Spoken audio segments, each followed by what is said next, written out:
चिन्तामणिमुपास्महे पूज्याय राघवेन्द्राय सत्यधर्मरताय च भजतां कल्पवृक्षाय नमतां कामधेनवे सत्यसङ्कल्पतीर्थगुरुभ्यो नमः सत्यसन्तुष्टतीर्थ गुरुभ्यो नमः सत्यप्रमोतीर्थार्य नौमिन्याय सुधारता सत्यधीरकराद्योतज्ञाನ ವೈರಾಗ್ಯ ಸಾಗರ ಜ್ಞಾನ. ಇವತ್ತು ವಾಸ್ತವಿಕವಾಗಿ ಸತ್ಯ ಕಾಮರ ಪೂರ್ವಾರಾಧನೆ, ಅವರ ಶಿಷ್ಯರದು ಸತ್ಯ ಸಂತುಷ್ಟರ ಪರಮಗುರುಗಳ ಆರಾಧನೆ. ಸ್ವಸ್ತ್ಯಸ್ತು ಅಶೇರ್ಥತಾಂ ಅಖಿಲ ಸನ್ಮಂಗಲಾನಿ ಭವಂತು ಸಮ್ಯಕ್ ಶ್ಲೋಕೈಕಶ್ರವಣ ಪಠನ ಮಾತ್ರೇಣ ವಕ್ತುಶ್ಚ ಶ್ರೋತॄಣಾಂ ನಿಖಿಲ ಕಲಿಗತ ಕಲ್ಮಶಾಪನೋದನ ಪಟುತನೆ ಧರ್ಮಾದ್ಯಗಣ ಪುರುಷಾರ್ಥ ಸಾಧನೆ ಭೂತೆ. ಸುಂದರಕಾಂಡ ರಾಮಾಯಣ ಸುಂದರಕಾಂಡೆ ಅದ್ಯ ಕಥಾ ಪ್ರಾರಂಭೆ ಸತಿ ಕಿಂಚಿತ್ ಪೂರ್ವಕಥಾನುವಾದ. ಹನುಮಂತ ದೇವರು ರಾವಣನನ್ನು ನೋಡಿ ಅಂದುಕೊಂಡ್ರು, ಇವನಲ್ಲಿ ಅಧರ್ಮ ಅನ್ನೋದಿರಲಿಲ್ಲ ಅಂತಂದರೆ ಬಹಳ ಎತ್ತರಕ್ಕೆ ಬೆಳೀತಾ ಇದ್ದ ಅಂತ. ನಮಗೆ ಇವತ್ತಿನ ಕಾಲದಲ್ಲಿ ಒಂದು ಕಲ್ಪನೆ ಇದೆ, ಮನುಷ್ಯ ತುಂಬ ಕೆಳಗೆ ಹೋದದ್ದು ಧರ್ಮ ಮಾಡಿ ಅಂತ. ಕೆಲವರನ್ನ ಅಂತಾನೂ ಇರ್ತೇವೆ ನಮ್ಮ ಮನೆಗಳಲ್ಲಿ, ಅಯ್ಯೋ ಅವನು ಸುಮ್ಮನೆ ಹಾಳಾದರಿ ದೇವ್ರ ಮನೆಯಲ್ಲೇ ಕೂತು ಕೂತು ಕೂತು ಅಂತ. ಸರ್ವಥಾ ಮೇಲೆ ಬರೋದಕ್ಕೂ ಮಡಿಗೂ ಸಂಬಂಧ ಇಲ್ಲ. ದೇವರು ನಮ್ಮ ಕರ್ತವ್ಯ ಕರ್ಮವನ್ನು ಮಾಡಿಕೊಂಡಿದ್ದಾಗ ಜನ್ಮಾಂತರದ ಪುಣ್ಯ ವಿಶೇಷಗಳು ಮೇಲೆ ಬರಲಿಕ್ಕೆ ಕೆಳಗೆ ಹೋಗಲಿಕ್ಕೆ ಕಾರಣವೇ ವಿನಃ ಇದು ಎಂದೂ ಕಾರಣ ಆಗೋದಿಲ್ಲ. ಮತ್ತು ಇವತ್ತಿನ ಕೇವಲ ಭೌತಿಕ ಜೀವನ ಅಲ್ಲ, ಅಧ್ಯಾತ್ಮದಲ್ಲಿ ಎತ್ತರಕ್ಕೆ ಬರೋದನ್ನು ಶಾಸ್ತ್ರ ಗ್ರಂಥಗಳು ಹೇಳೋದು. ಆ ದಿಶೆಯಲ್ಲಿ ಹನುಮಂತ ದೇವರು ಹೇಳೋದೇನೆಂದರೆ, ಇವನಲ್ಲಿ ಏನಾದರೂ ಅಧರ್ಮ ಇರಲಿಲ್ಲ ಅಂದರೆ ಇವನು ಇಂದ್ರದೇವರನ್ನು ಮೀರಿಸುವಂತಹ, ಬೇಡ ಇಂದ್ರ ಪದವಿಯನ್ನು ಅನಾಯಾಸವಾಗಿ ಆಳಿ ದೇವತೆಗಳನ್ನು ಕಂಟ್ರೋಲ್ ಮಾಡಬಲ್ಲ ಸಾಮರ್ಥ್ಯ ರಾವಣನಿಗೆ ಇದೆ. ಆದರೆ ಅವನಲ್ಲಿ ಒಂದೇ ಒಂದು ಅಧರ್ಮ ಇದ್ದದ್ದರಿಂದ ಯಾವುದು ಕೆಲಸಕ್ಕೆ ಬರ್ತಾ ಇಲ್ಲ ಅಂಥೇಳಿ ಆದ ಮೇಲೆ ಪರಸ್ಪರ ಮಾತುಕತೆ ಆಯ್ತು. ನೀನು ಎಲ್ಲಿಂದ ಬಂದು ಏನು ಅಂದಾಗ ರಾವಣ ಶಂಕಾಹತಾತ್ಮ ದದ್ಯೋಸ ಕಪೀಂದ್ರಂ ತೇಜಸಾವೃತಂ ಕಿಮೇಶ ಭಗವಾನ್ ನಂದಿ ಭವೇ ಸಾಕ್ಷಾದಿಹಾಗತಃ.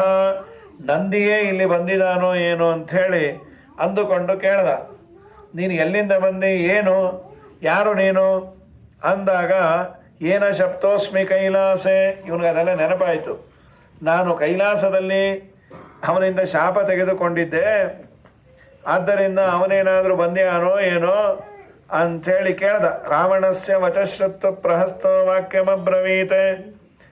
ಆಗ ಹನುಮಂತ ದೇವರಂದರು, ದಾಸೋಹಂ ಕೋಸಲೇಂದ್ರಸ್ಯ ರಾಮಸ್ಯ ಅಕ್ಲಿಷ್ಟಕರ್ಮಣಃ.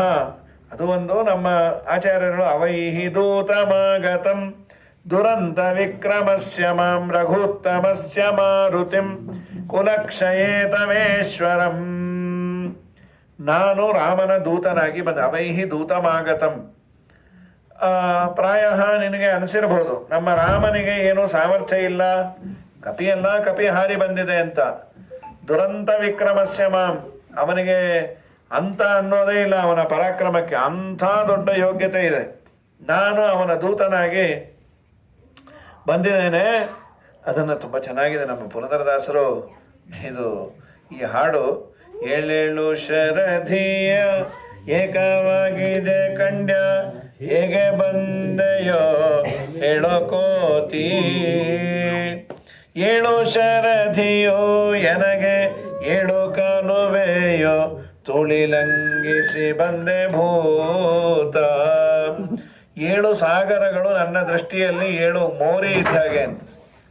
ಭಗವಂತನ ಅನುಗ್ರಹ ಇದ್ದದ್ದರಿಂದ ಅನಾಯಾಸವಾಗಿ ಎಲ್ಲವೂ. ಇದನ್ನು ಹನುಮಂತ ದೇವರು ಮಹಾಸಮರ್ಥರು, ವಾಯುದೇವರು, ದೇವರ ಅನುಗ್ರಹ ಇತ್ತು ಅಂತಾದರೆ ಬಹಳ ದೊಡ್ಡ ಸಮಸ್ಯೆಗಳು ಚಿಕ್ಕದಾಗಿ ಬಗೆಹರಿಯುತ್ತೆ. ನಾವು ಊಹೆ ಮಾಡಿರೋದಿಲ್ಲ, ಹೀಗಾಗ್ಬೋದು ಹಾಗಾಗ್ಬೋದು, ತುಂಬ ಭಯಪಟ್ಟಿರ್ತೇವೆ. ದೇವರ ಗುರುಗಳ ಅನುಗ್ರಹದಿಂದ ಅದು ಕೃತ್ವಾ ತರನ್ ವತ್ಸ ಪದಂ ಸ್ಮ ಯತ್ಲವಾಹ. ಪುಟ್ಟ ನಮ್ಮ ಪಾಂಡವರ ಬಗ್ಗೆ ಅದನ್ನೇ ಹೇಳ್ತಾರೆ. ದೊಡ್ಡ ಸಾಗರ ಆಕಳ ಹೆಜ್ಜೆ ಇಟ್ಟಾಗ ತುಂಬಿದ ನೀರನ್ನು ದಾಟಲಿಕ್ಕೆ ಎಷ್ಟು ಬೇಕೋ ಅಷ್ಟು ಚಿಕ್ಕದಾಯ್ತಂತೆ.